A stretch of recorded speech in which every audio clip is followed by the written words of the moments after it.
Welcome to the Blackboard Time Machine, where we step back into the classrooms of the past. Today's lesson comes from 1956, when educational films were used to teach students about society, rules, and personal responsibility.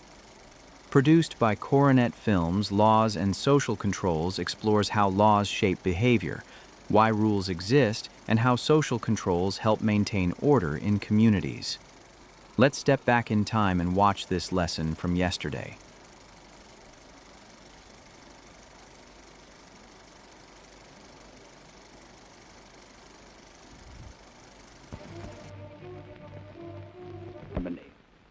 And law forbids us from doing the wrong things that tend to destroy that social harmony.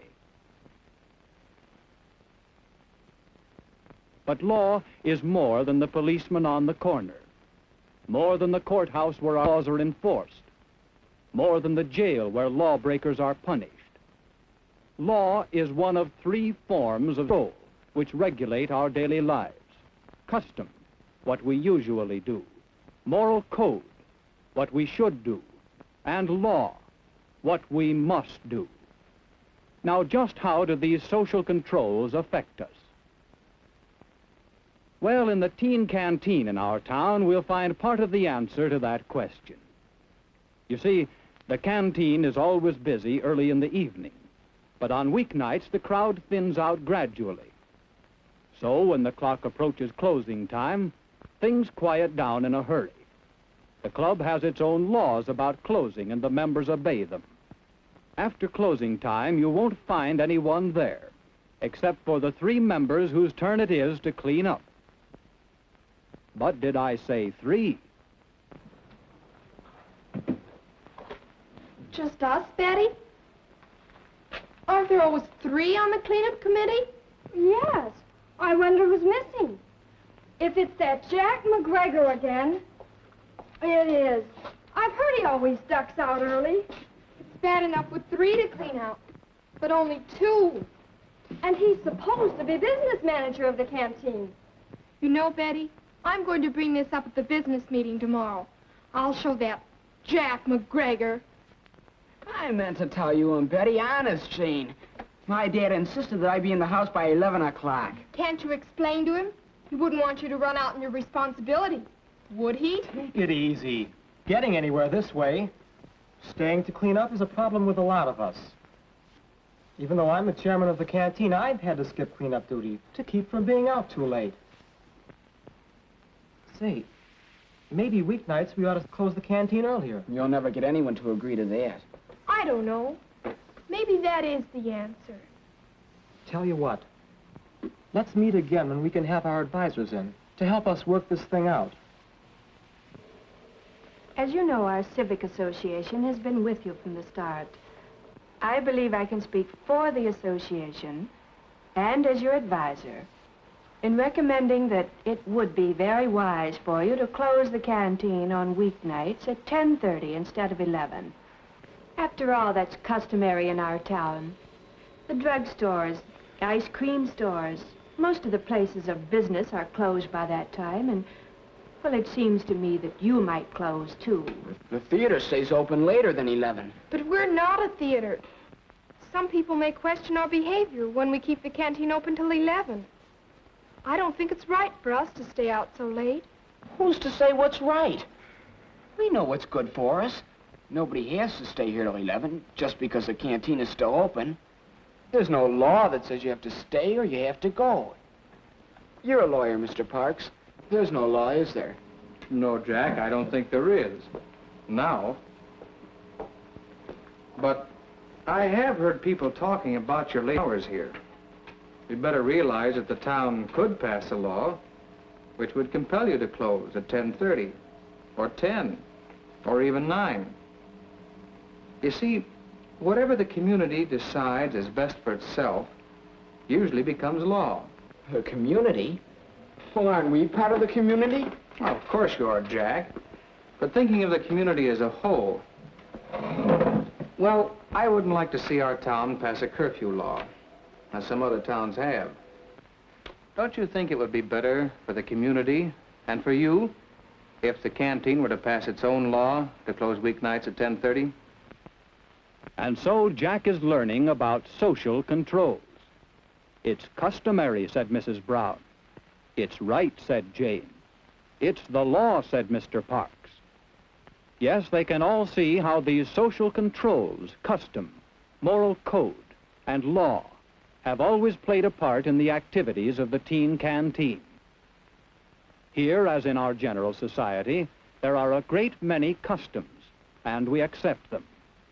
Customs of dressing, we're neat and clean. Customs of courtesy, we're thoughtful of others.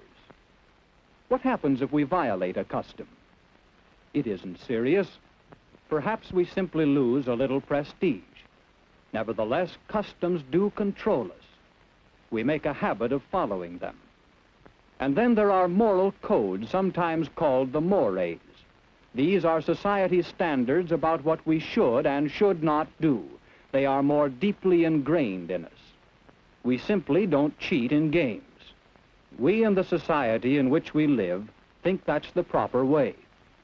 In the canteen, there's no drinking or gambling. That's in line with the moral code of this group. And what happens if we break the moral code? He loses social status. He no longer belongs. He's an outcast. And then there's law. Let's return to that business meeting where a new law or rule has been under consideration. It seems we have 4 good reasons for setting the closing time of the canteen at 10:30 on weeknights. For the convenience of the cleanup committee, we need an earlier closing hour. Then there's the custom in the town. And some feel that it's not right for us to stay out late. Finally, we want to be sure that we stay within the laws of the town so that we can continue to govern ourselves without outside interference. With all these reasons, I'm sure the majority of canteen members will vote for 10:30 closing. What do you say? I think it's the only thing to do. I'll agree. Well, we're only advisors. You make your own laws. But I think you'll find that your new law is a good law. Law is a whole body of rules for our conduct made by representatives of the people and enforced by established means. We all know that there are many don'ts in the laws we make.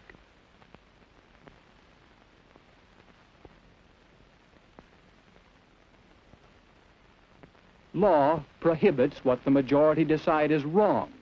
Law directs what is agreed to be right.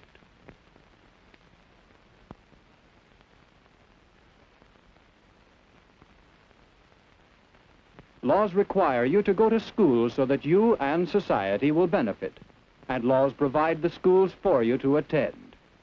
Thus, every day you come in contact with social controls, with custom, with moral code, and with law. Suppose this were you. What social controls affect you? Well, in your family, and your school, and your church, in your whole community, there are customs and moral codes which guide your actions. Many of these customs and mores are enacted into formal laws. The town or city in which you live has laws which control you.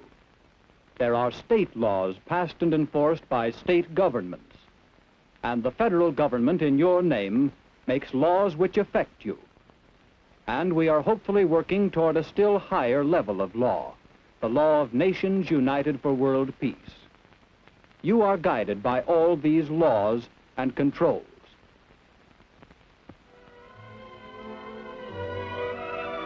The new law for closing at 10:30 was agreed upon by a majority of the members of the teen canteen.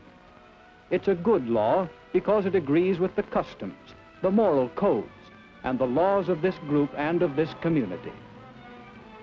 In a democracy, such laws and social controls belong to the people who live under them. These laws are yours, to make wisely, to change intelligently, to understand and live by.